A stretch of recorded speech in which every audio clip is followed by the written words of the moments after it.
इस दुनिया में दो तरह की चीज़ें हैं, एक प्राकृतिक और दूसरा कृत्रिम। प्राकृतिक क्या है? अब लोग कहेंगे प्रकृति क्या है? नदी, पहाड़, झरने। कृत्रिम क्या है? साइकिल, मोटरसाइकिल, कपड़ा। ये सब प्राकृतिक नहीं है, कृत्रिम है। तो इसका सीधा कैसे समझेंगे? प्राकृतिक माने प्रकृति, परमात्मा की कृति, जो भगवान ने बनाया वो प्राकृतिक, और जो आदमी ने बनाया वो कृत्रिम है। अब कृत्रिम और प्राकृतिक आप समझिए। प्राकृतिक में जो कुछ हो रहा है, जो हमने नहीं बनाया, जैसे पानी हमने नहीं बनाया, भगवान ने बनाया। धरती हमने नहीं बनाई, भगवान ने बनाया। पहाड़ उन्होंने बनाया, पेड़ पौधे, तमाम चीज़ें उन्होंने बनाई। मिठाई गट्टा हम बनाए, ये चलेगा। कपड़ा हम बनाए, चलेगा। तो प्राकृतिक और कृत्रिम, ये दो बात समझ लीजिए। जो प्राकृतिक है वो भगवान का बनाया हुआ, और वही एक किताब भी है। प्रकृति में जो कुछ हो रहा है वो ब्रह्मा का वेद है। ब्रह्मा ने संसार बनाया और उसका किताब, वेद जो है, गिरा दिया धरती पे। अब हम वो किताब खोज रहे हैं।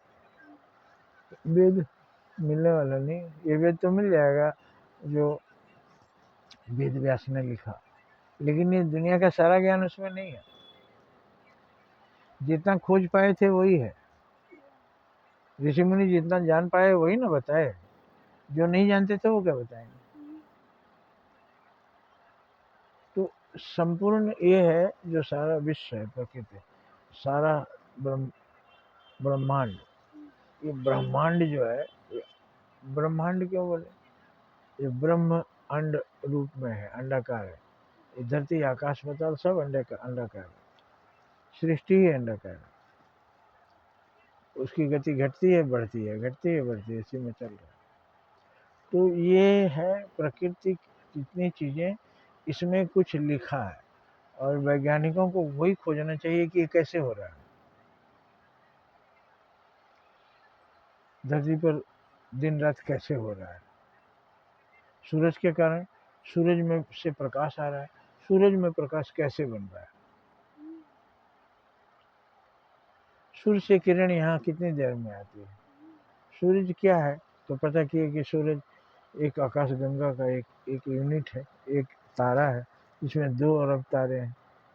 और हमारा सूरज मीडियम साइज का है। इससे बड़े भी हैं, इससे छोटे भी हैं। सबका अपना अपना परिवार है। हर सूरज के आसपास उसके कुछ पिंड घूम रहे हैं। उसको सौर मंडल बोलते हैं। सूर्य का मंडल, सूर्य का परिवार, सौर परिवार। जैसे हमारे सूरज से ये धरती प्रकाशित होती है, वैसे दूसरे सूरज से दूसरा कुछ प्रकाशित हो रहा है। तो ये सब क्या है? एक किताब है। इसकी भाषा दूसरी दूसरी है।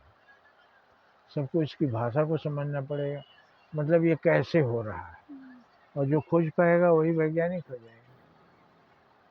पक्षी कैसे उड़ते हैं, खोजते खोजते जहाँ हवाई जहाज बना लिया, लेकिन वो पक्षी नहीं बन सका। उसमें पेट्रोल लगता है, आदि आदि। तो सिद्धांतों की खोज। तो वैज्ञानिक खोज कहाँ से होती है? प्रकृति में जो कुछ हो रहा है उसी को देख कर होती है। विज्ञान पहले से मौजूद है, वो लिखा है ब्रह्मा जी ने। तो जितनी प्राकृतिक चीज़ें हैं भगवान की बनाई हुई, प्रकृति माने परमात्मा की कृति, उसको हमको देखना चाहिए कि वो सब कैसे हो रहा है।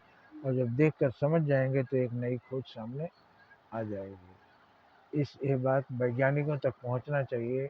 विज्ञान की खोज कहाँ करेंगे? जहाँ विज्ञान है वहाँ खोज करेंगे। और विज्ञान कहाँ है? प्रकृति की बनाई हुई सारी चीज़ों में विज्ञान ही विज्ञान है। उसी में खोजना है। बहुत सा खोज लिए हैं हम, और बहुत सारा अभी पड़ा हुआ है जिसको हम खोज नहीं पाए हैं। इस बात का प्रचार प्रसार जितना अधिक से अधिक लोगों तक पहुंचा सके पहुंचाइए। लोगों का कल्याण हो, संसार का कल्याण हो। जय हिंद, जय भारत।